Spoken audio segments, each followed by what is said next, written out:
Hello, hello. Today I'm going to be showing you guys some pretty neat little tricks. First off, we got to open up the abandonware software. Oh no, shit ton of errors. Ignore it. So basically, what I want to show off is how to do interlacing in between videos, right? And so I've pulled up this this example here, and if in this interlacing method, you could basically replace it, like the interlacing itself, with whatever effect you want. So you could make interlacing into like swirls, zigzags. Hell, you could use a picture of someone's face. So for context, here's the main comp right here. Okay, you see it's got these kind of little Gugas effects. In fact, I'm even kind of cheating on this. If I wanted this to be actual, like, proper looking interlacing, you would need to turn down this to 0. So this is what interlacing would actually look like. It'd be very binary. It wouldn't be kind of blurred like how I had it like that. But I wanted it blurred because, well, it just didn't look as good. That's it. Sometimes it's more about artistic intent, right? So for context, we're back at the main field. So here is my main footage. Let me just turn off all the effects here. So we've got, let me mute the audio too, actually. Bam. Okay. Base point. We've got nothing in the frame, right? So we want our base footage here. I've actually cut the frames in half.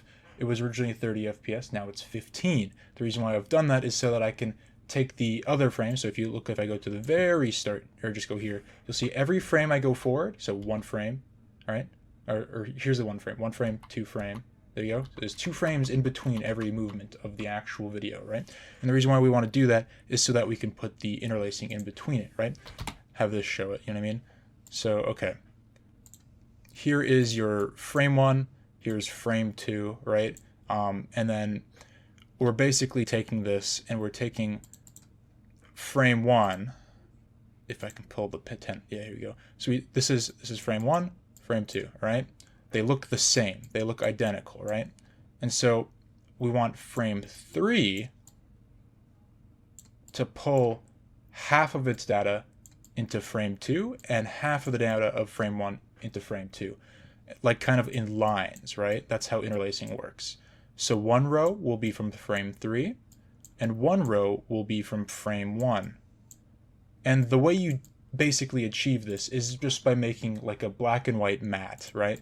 So this is what I've got for this, for example, but let's say you wanted to use like zigzags, right? So here's your matte, right? Everything that is black is going to be frame 1. Everything that is white is going to be frame 3, or inverse, one or the other. It doesn't really matter. And what you can do is you can, let's just say I'll scale this down just so it's seeable. If you do it like that, you can set anything to interlacing, right? So I want my interlacing to be zigzags. So I use that as the matte for frame 1 and frame 2. Look at that. It's zigzags and it looks a bit jarring because it is. It is jarring to have just zigzags. I want some regular lines. That's what interlacing typically looks like. Some blurred one lines right there. If I pull it over, then I go back to my thing. Yeah, it looks kind of normal, right? Granted, the fidelity here is a little higher quality, but that's what interlacing would be on just a technical level, right? There's some other bits that I'm omitting from interlacing because I didn't want to recreate the full authentic effect, but this is really close without having to like go into emulation, right? And so, long story short, set it to whatever you want. If you want it to be Morse code, dude, you can have your interlacing Morse code. If you want your interlacing to be, I don't know, like, let's pull up an image of like Mario off the internet or something, okay? Mario is now my interlacing effect, right? And this is going to be super sweet, guys. Super sweet. We love Mario. I love Mario.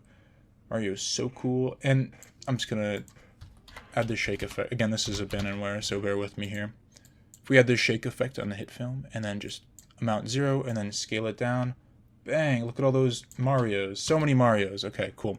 And then we'll just get a hue saturation node. Blah, blah. Oop. There we go. And then saturation down. And then this will be the epic Mario Bash, or whatever the hell you want to call it, dude. It's just Mario, man. This is just Mario. But if you go back and go to your interlacing, it's kind of hard to tell, right? But Mario is in there. So you see him? He's in there. Maybe if I go to a frame where I'm like really blurry. Wait for it. Wait for it. There it is. See? Do you see your epic Mario? That's your Mario interlacing. Thanks for watching my TED Talk. This has been how to make interlacing into whatever the fuck you want it to be. With your boy, Goblinoid, also known as Sean, aka Jack B, aka the one who never sleeps, aka Fallible Agent, Agel3974, aka Stillcorn345. Look, just go out there and start making shit.